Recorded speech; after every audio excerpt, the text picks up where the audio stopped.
What's up everybody, A Sparrow with a Gun here from Sleepless Nights with another episode on the Space Engineers Inspiration series.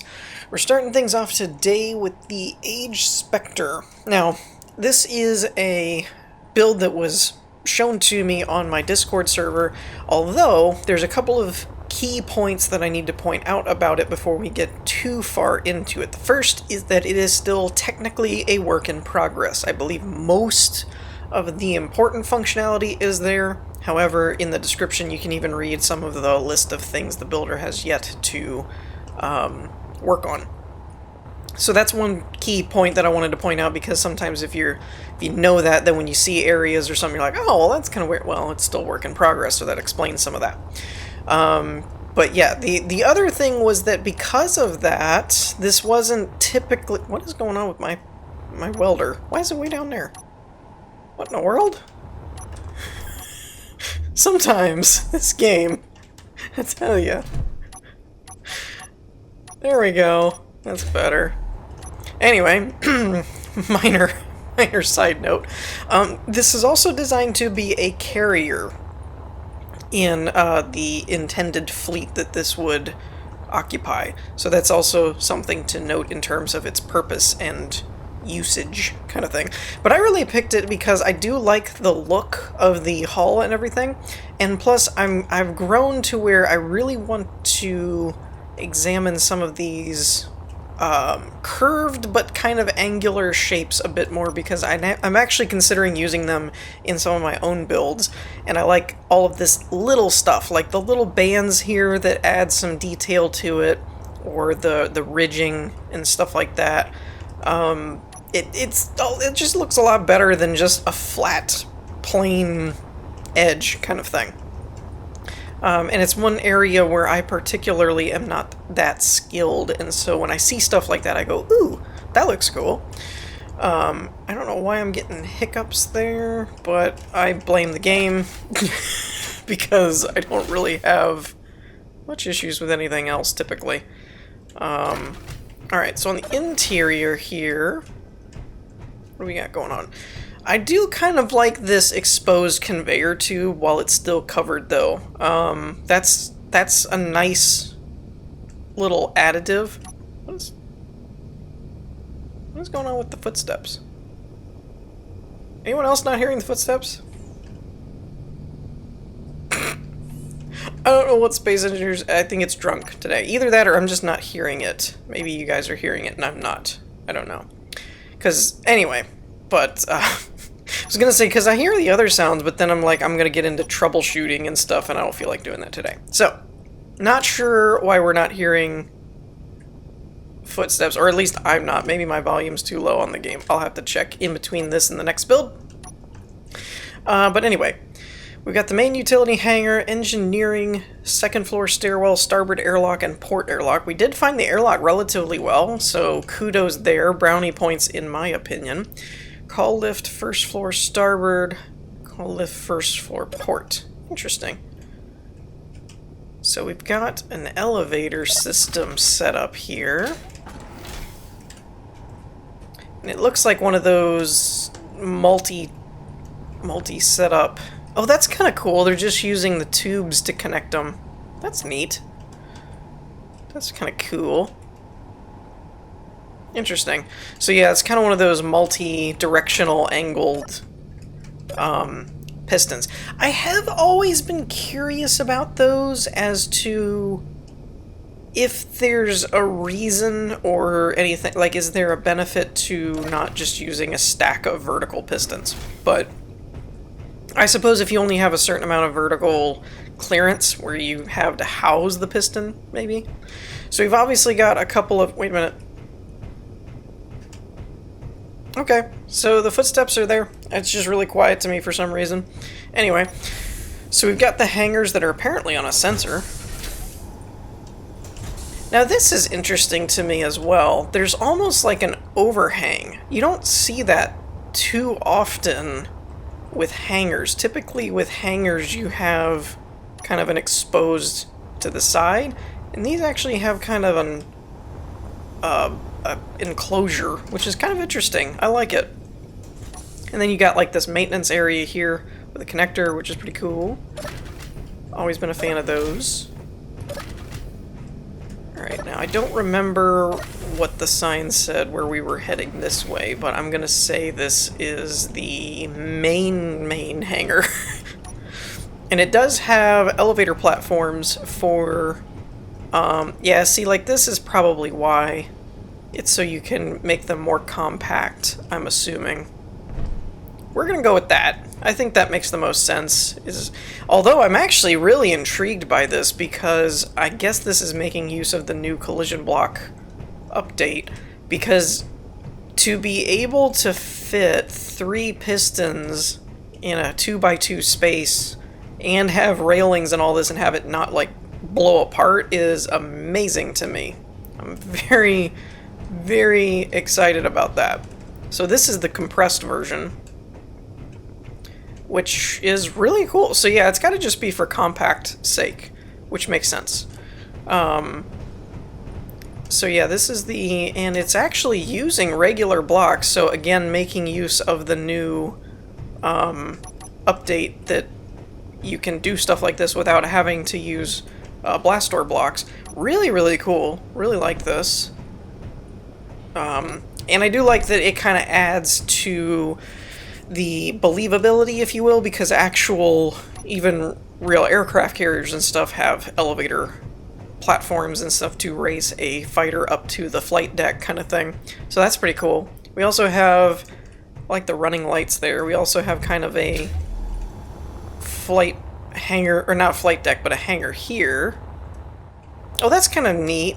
It's almost like mirroring the lower deck up top. That's kind of cool. I didn't notice that before.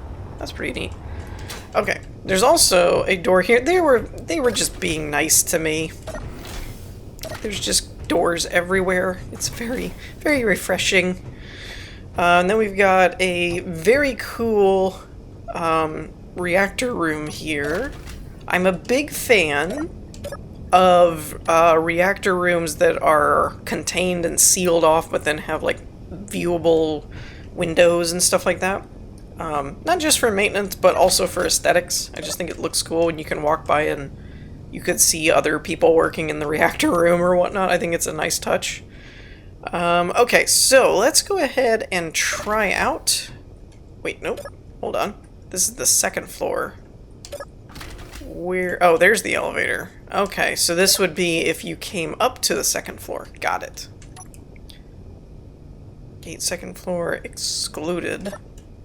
Oh, that. Okay. I did not realize that was actually a gate. I thought it was just a doorway.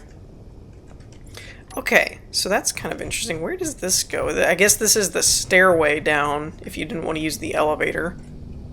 That's actually, I gotta admit, that's actually kind of a cool... It's a little... I see what happened as far as needing room for lights and things. And the light and everything works really well. It's a little bit on the chaotic for me. I prefer some of the walls and stuff to be more symmetrical, but I see where the problem lies. Like, technically, you could probably have made this look more symmetrical, less like a cutout, but then you wouldn't have the light there. So I get what happened. And sometimes, unfortunately, with Space Engineers and the blocks that we have available without modding, it is what it is. That it's kind of just, that's the way the cookie crumbles. Oh, living quarters. I missed the living quarters. You can't have that. So you got the crew quarters here, which has the... I mean, it's cozy. I was gonna say it's got all the aesthetics, or the amenities and things, but it's cozy still. You got, like, a view... I do like the viewing couch thing. That's kind of a neat effect. And it's got its own kitchenette and stuff like that.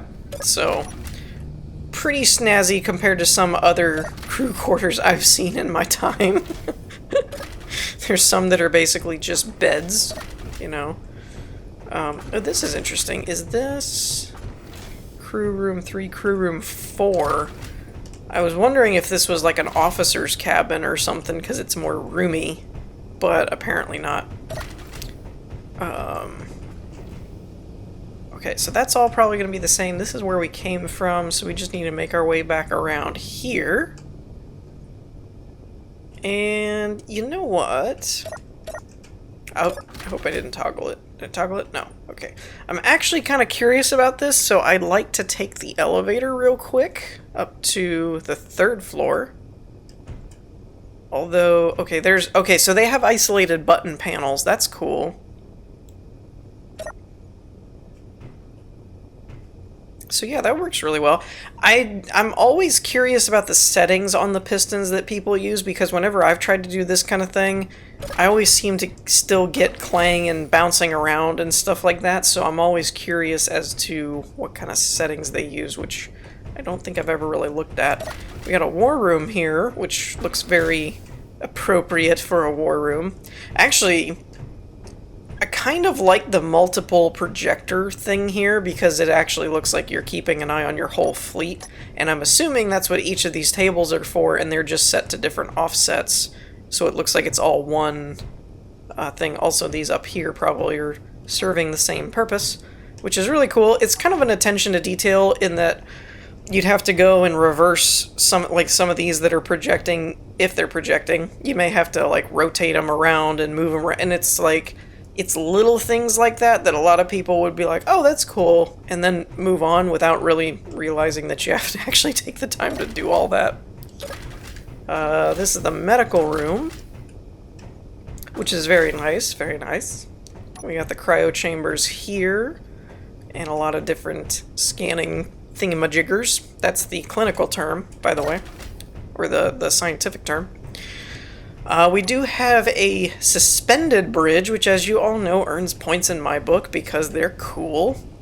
And then what we got, like server rooms that are housing all of your timer blocks and programmable blocks. We've got kind of a mini war room.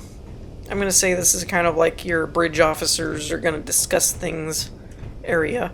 And then you got your actual bridge. That's my headcanon for that, by the way. That's just how I interpreted all of this.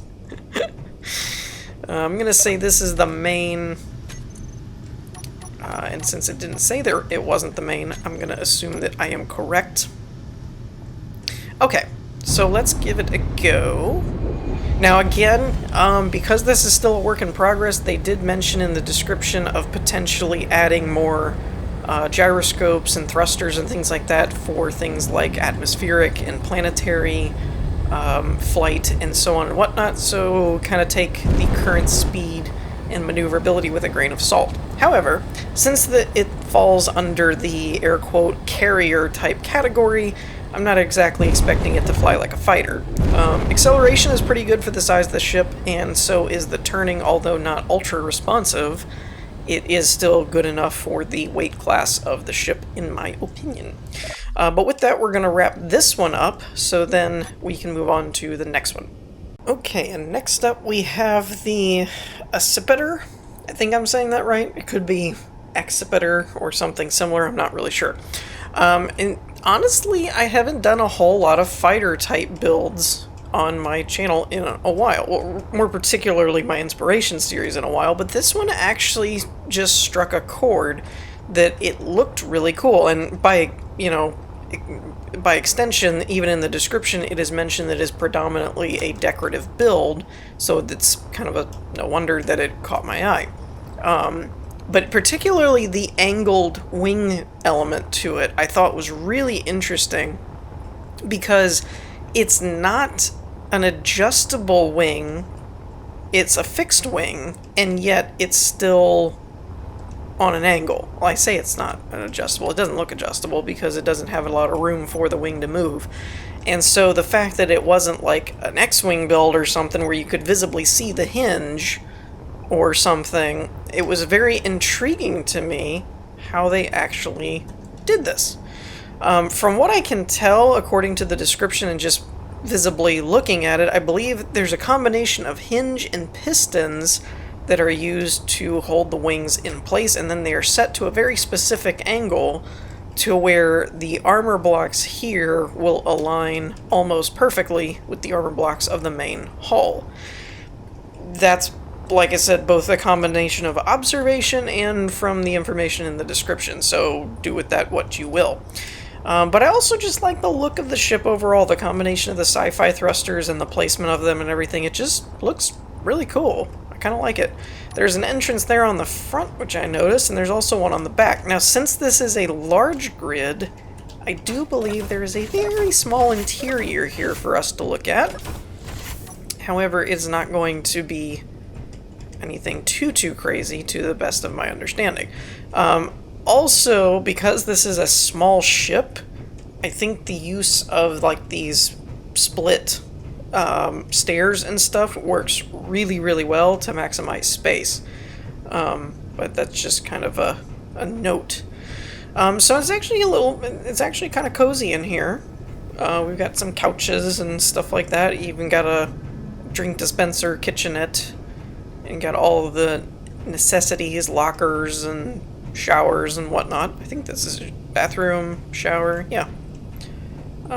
Thruster, because we all need those.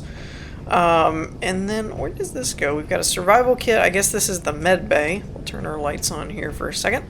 We've got a projector, I'm guessing for repairs. It's probably projecting itself, maybe? Just a thought. And that's pretty much the interior of it. So like I said, it's not really huge or anything. Actually, I could see this being like a survival build or something for like a one-person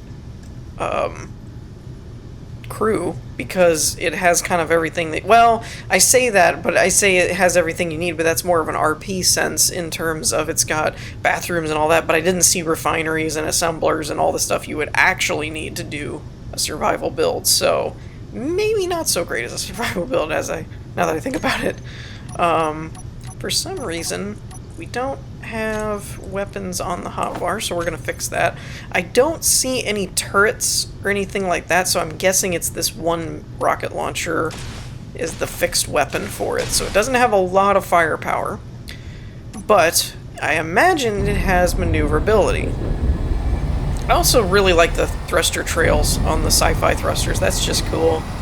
Accelerates very quickly. Maneuverability is very responsive. So, I mean, it's definitely a fighter type kind of thing. But works really well. And I really just like the aesthetic design of it and everything. I just thought it looked really cool, so I figured I would go ahead and show it off. But yeah. So with that, we're going to wrap this one up. And then let's move on to the last one. Okay, and last but not least, we have the USSF Wandering Sky. Now, there's a couple of really interesting things about this ship. First of all, it is 100% vanilla, in that it has no mods, it has no DLC, etc., and so on, which I found very intriguing, considering the often... Is this upside down? It's upside down. Dagnabbit. It's supposed to be this way. It's hard with spherical ships like this to tell which end is up. I can't talk. Anyway, so yeah, the 100% vanilla aspect is fairly rare nowadays, and I found that intriguing.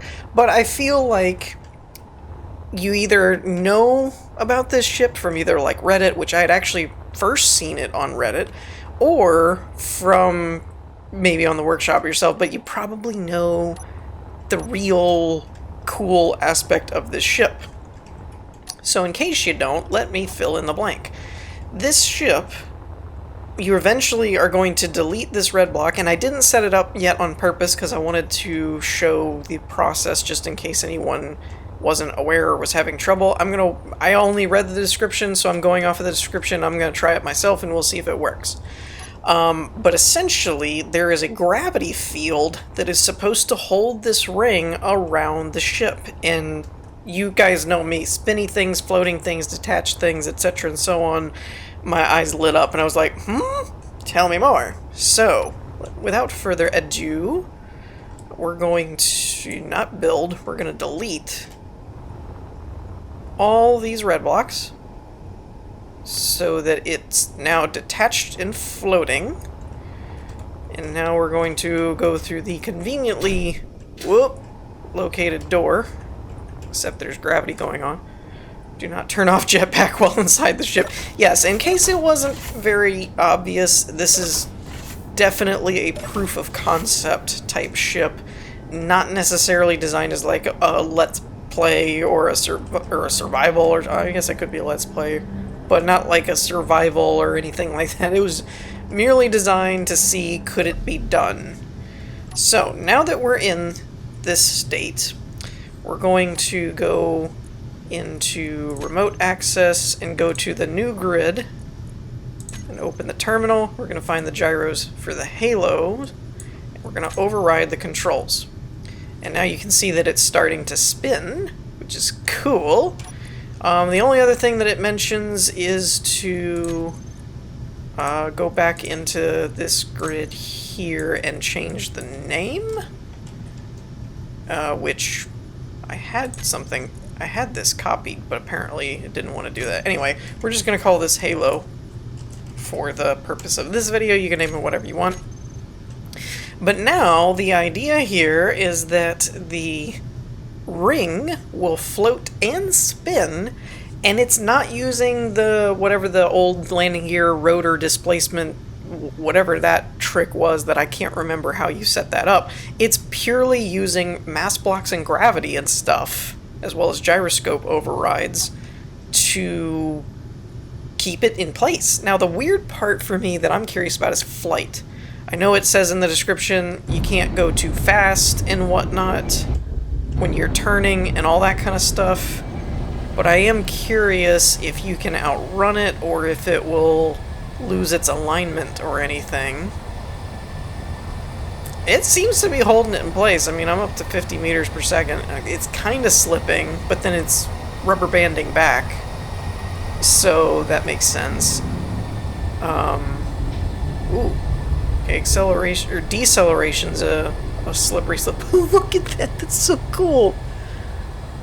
That is really cool that it's actually working and not just flying off into space somewhere.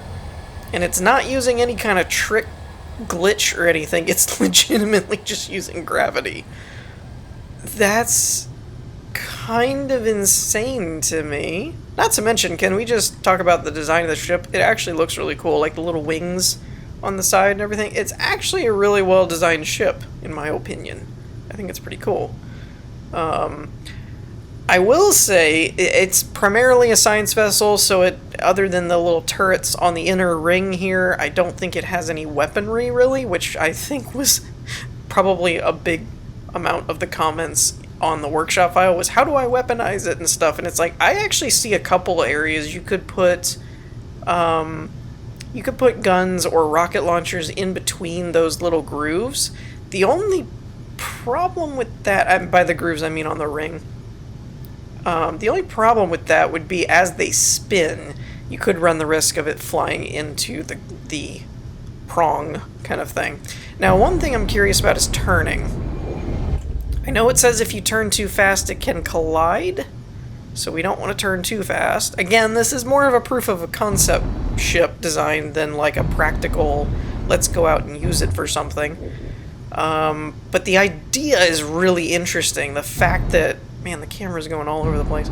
The fact that you can kind of turn and fly and stuff, and you got this floating, rotating ring attached to, or not even attached to, but just orbiting the ship. That is so cool. And how about pitch? Now, it did say another thing was to treat it like a ship and you'll have an easier time. As you can see, I'm not colliding with it so far. I am being fairly careful and it seems to be working okay. But one thing it does, the description did advise against, was just turning without any forward momentum. So if you're going to turn, kind of push forward and then turn, and it allows the ring to kind of realign as you're turning. Also not making sharp turns, but if you just turn like this, apparently, I'm not really even sure how this is designed, but apparently something in the design, if you just turn while you're sitting still, is not as conducive, and it may result in some kind of collision with the ring. I'm not really sure. But yeah, I love this idea overall. I think it's really, really cool. But with that, we're going to wrap things up for this episode. I hope you all enjoyed. If you did, leave a like, and I will see you all next time. Peace.